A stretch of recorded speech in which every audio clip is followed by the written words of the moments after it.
The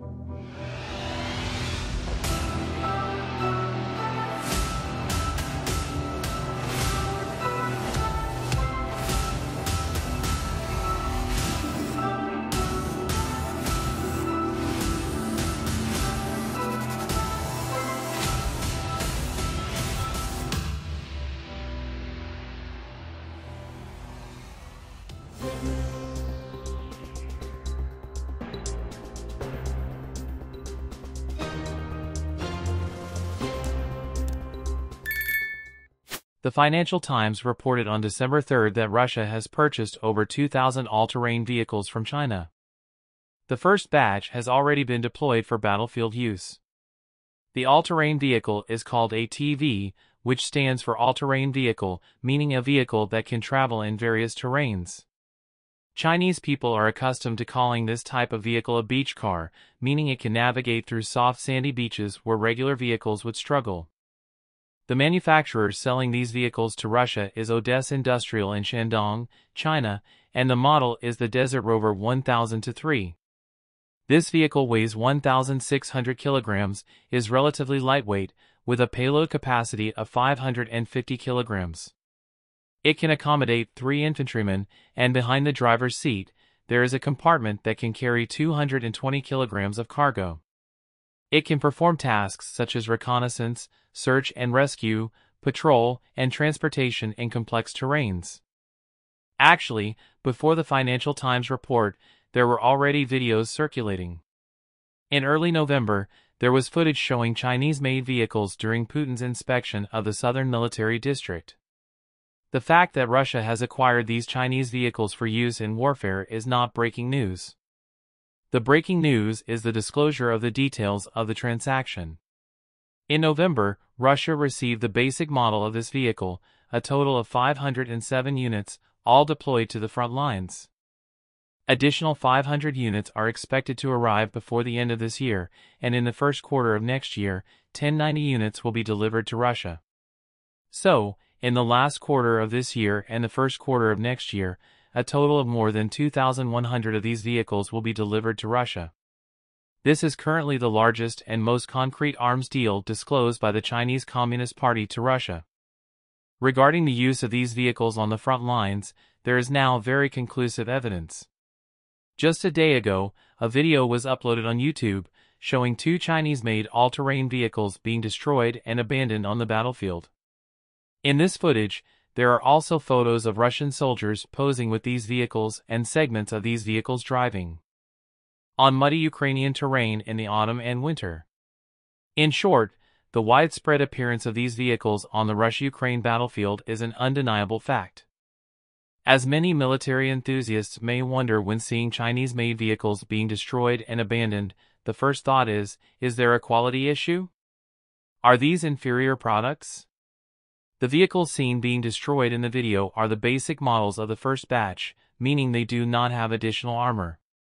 From the video, it can be seen that the part frozen through is the compartment behind the driver's seat, where there is a large hole, resembling damage caused by an RPG, rocket-propelled grenade. The destructive power of RPG and similar weapons depends on the type of warhead they use. The effectiveness varies significantly depending on the type of warhead, some of which have armor-piercing capabilities, while others do not. Based on the low resolution of the video and only 2 destroyed vehicles as evidence, it is not possible to judge the quality of these Chinese-made vehicles.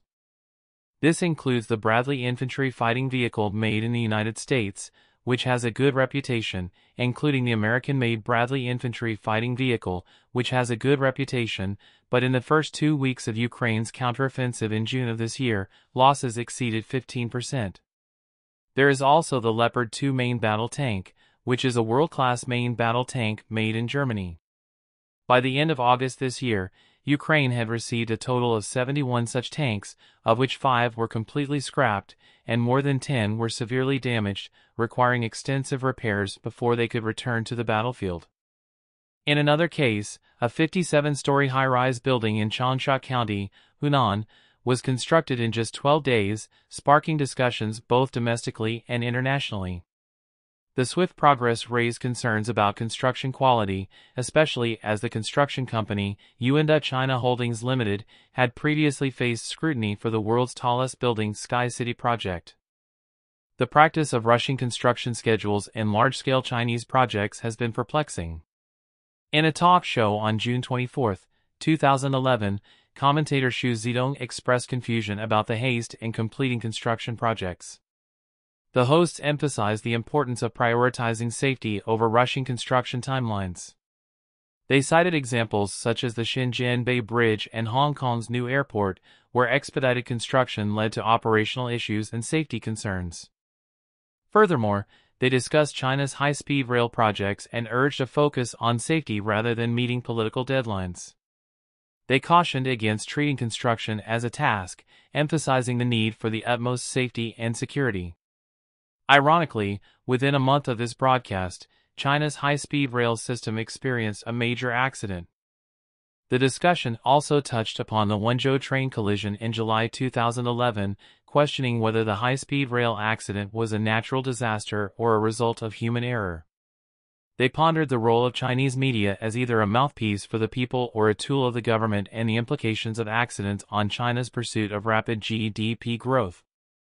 In 2016, the New York Times reported that China witnessed a high number of work-related accidents annually occurring in coal mines, factories, construction sites, and on roads, resulting in tens of thousands of deaths. Official statistics for the first half of 2016 showed that 14,136 people died in work-related accidents, a 5.3% decrease compared to the same period the previous year. Fast forward to 2022, and according to the Chinese government statistics, a total of 20,963 people died in various production safety accidents throughout the year.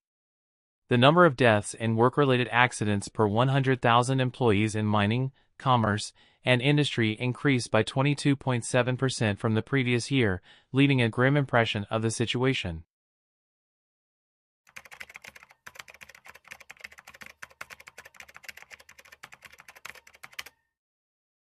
To know, the lowest selling price, even in the United States, is over $20,000. The prices of these vehicles that can be driven off the regular road surface, starting prices are over $50,000. If it's a military-grade vehicle, the price can be higher, even up to over $1 million. So, compared to this, the basic model of this all-terrain vehicle produced in China, its equivalent price is just over $17,000, which is even less than the price of similar civilian vehicles in the United States. That basic model is one-third of the price. With such a low price, it is indeed difficult to expect the quality to be good. The Financial Times said that the price of the upgraded model, which is to be delivered later, will be 2.1 million rubles. According to the current exchange rate, this 2.1 million rubles is equivalent to just $23,000, just catching up with the price of a Toyota Corolla in North America. You say the quality has improved, but its price is still there, and it hasn't increased much. Now, it is still unknown where the upgrades of the subsequent models will be. Are they armored and protected? Of course, all the above information comes from the internet. If there are any inaccuracies, please let the audience and netizens, especially experts, correct them in the comments. So, what we want to talk about today is what? It is the focus on the batch of vehicles that Chinese companies are selling to Russia. Currently, it is not about the quality. It is likely that there is a quality issue, but we need to wait for more information to come out, and then we can discuss this issue in detail. Today's focus is on the fact that the Russian side has disclosed it themselves, and there is very solid video evidence indicating that these vehicles have already appeared in large numbers on the Russia-Ukraine battlefield. Since this news has already been announced, then if China continues to deliver more, you can't say you don't know, it's being used in war, right? You can't deny that it is military equipment, right? So, when facing the upgraded U.S. sanctions, there is actually no excuse. That's the significance. Some friends might say, wait, didn't we hear earlier that a large number of Chinese-made shells had flowed into the hands of the Russian military? That's even more direct military supplies. Why can China still deflect blame? These two situations are different because arms and ammunition have their own circulation market. Chinese-made arms and ammunition can flow into the hands of the Russian military through underground channels, the black market, or even through third countries. This is entirely possible in reality. Not only Chinese-made military shells but also Western military aid to Ukraine could potentially reach the Russian military through such underground channels. So, Beijing can easily deflect blame by saying, as long as we didn't sell directly to Russia, it's not our fault if others resold it. So, they can deflect blame in this way, and it makes sense. However, in the case we are talking about today, this specific product, the all-terrain vehicle, ATV, does not have such a circulation channel. When it appears in large quantities unilaterally on the Russia-Ukraine battlefield and is used for military purposes by the Russian military, then the Chinese side completely loses the excuse to deflect blame. Therefore, it is like making it clear that they are challenging the United States. This has caused confusion about Xi Jinping's policies. What exactly are you trying to do? When these all-terrain vehicles appeared in large quantities on the Russia-Ukraine battlefield, which was in early November, it was the time when Xi Jinping was preparing to meet with Biden in San Francisco. At that time, the main theme was to ease Sino-US relations. Also, it was during that time that Putin inspected the southern military district of Russia and revealed these vehicles. This is obviously to pull Xi Jinping into trouble, to poison the atmosphere for the Biden-Xi meeting. It's like telling Biden, don't just listen to Xi Jinping's sweet talk there. In fact, he has already sold things to me. And Xi Jinping actually allowed these two things to happen at the same time. So, what exactly is he thinking? My speculation about Xi Jinping's thinking is roughly like this. He thinks, if the United States can do this to me, then I can do the same. You also sell arms to Taiwan, and I also sell military supplies to Russia. These two things are not contradictory. Xi Jinping wants to say, oh, you, the United States, can do it like this, then I can do the same. It seems that I am meeting with Biden to talk about easing tensions, but at the same time, I am selling military supplies to Russia, and it doesn't seem contradictory. Xi Jinping is imitating the U.S., but why does it feel wrong? The problem here is that currently, the CCP is in greater need of the United States than the other way around. You can do this imitation thing, but the U.S. has follow-up moves to deal with you, such as imposing sanctions on more Chinese companies and raising the threshold for investment and technology transfer. The problem now is not whether Xi Jinping can learn from the U.S., but that the U.S. can completely bear the subsequent costs, while the CCP cannot. If you do this, you are putting yourself in the position of an enemy to the United States, making it clear that even though you are meeting with Biden, there is no sincerity in easing relations, it's just changing your stance against the U.S. So, the Biden-Xi meeting has become a pointless meeting. Regarding a series of recent changes, including this news, the reaction of international capital is, of course, very keen. Therefore, let's talk about other important news in the past 2 days. Moody's downgraded China's credit rating. Moody's, the international credit rating agency, didn't just make a move, it's a combination of punches. Earlier this week, Moody's changed the outlook for China's sovereign credit rating from stable to negative. However, it kept the A1 rating for China's sovereign credit unchanged. The so-called sovereign debt credit here refers to the credit of the Chinese Communist Party's government borrowing. What is the outlook for credit ratings?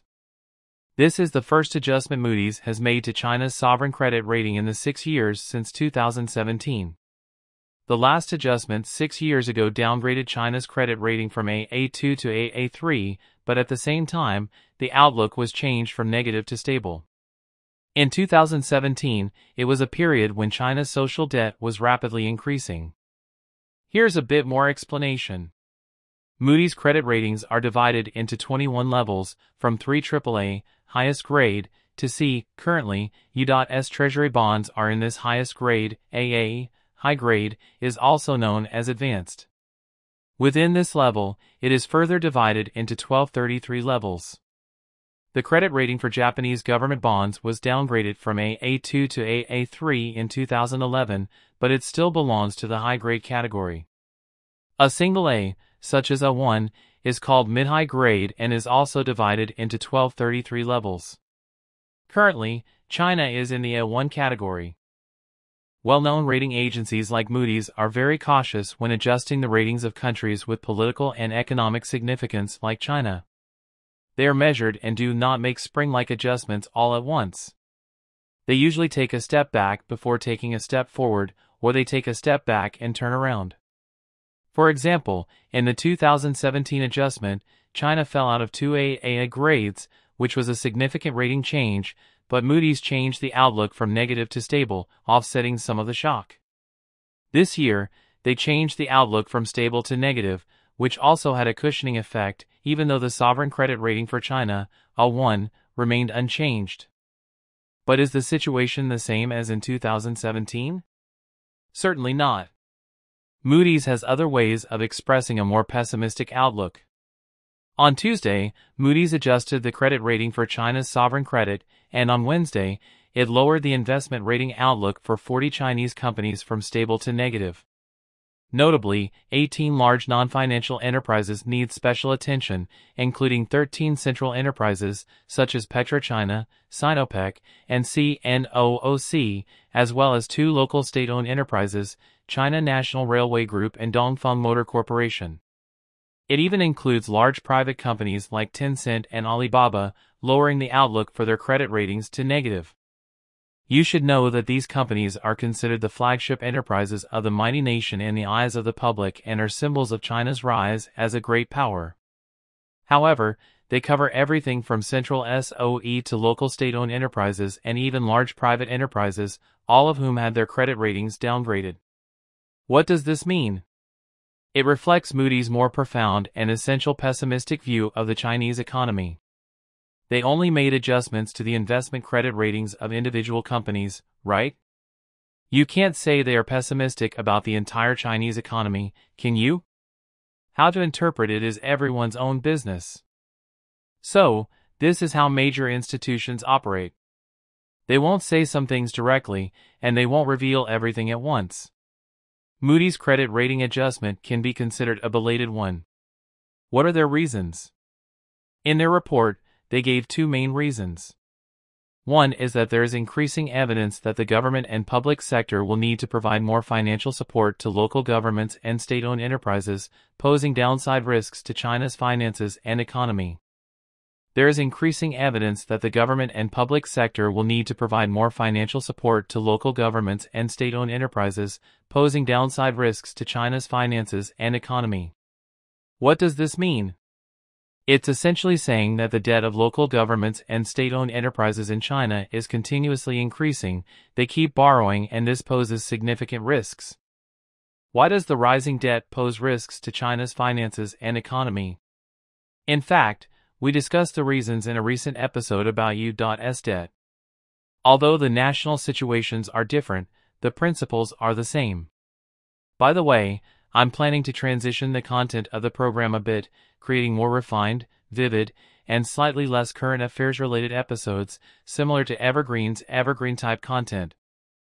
Back to the topic, the direct consequence of increasing debt is that eventually, you have to pay back. Even if the government can keep issuing new bonds and rolling over old ones, you still have to pay interest. As the debt size increases, the government's interest payments increase, right? Whether it's the central government or local governments, how do you pay the interest? Ultimately, you can only do it through increased taxes. If you raise taxes, where does the money for investment and consumption come from? This affects economic growth, leading to the risk of an economic downturn.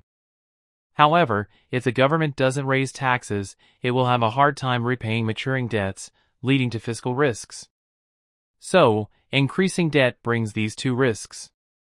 Now, the debt of central and local state-owned enterprises is essentially guaranteed by the government, so their risks ultimately become government risks, and they are considered in the same category.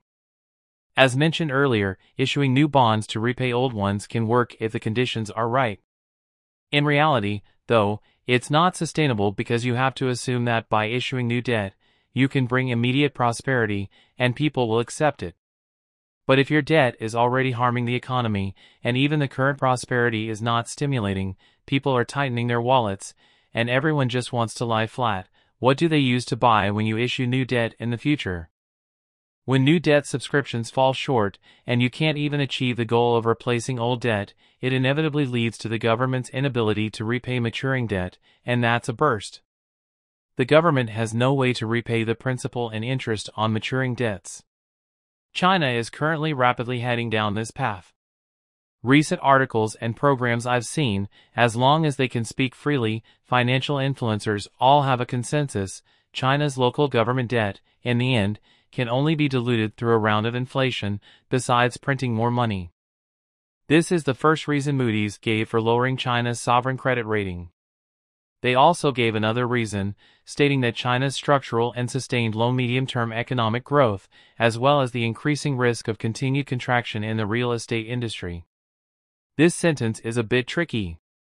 What does continuous contraction in the real estate industry mean? It means real estate companies are collapsing one after another, right? If many companies go bankrupt, the overall size of the industry decreases. So, you see, these major institutions speak in an interesting way. They won't say that China's real estate industry is experiencing a wave of bankruptcies. Instead, they say the industry's size is continuously shrinking. For the Chinese government, it indeed plays the role of dismantling the stage. So, domestically, public opinion immediately counterattacks. The Chinese government quickly organizes a group of writers, claiming that Moody's has made 3 major misjudgments about China, and so on. However, these writers have low influence and low credentials. If Moody's is a massive pillar, they can't even be considered toothpicks. When the building is about to collapse, a single piece of wood is difficult to support, let alone toothpicks. Moody has joined the chorus of those pessimistic about China, acting like a big tuning fork in the symphony. So, it will undoubtedly have a series of related consequences. We'll discuss more as subsequent news unfolds.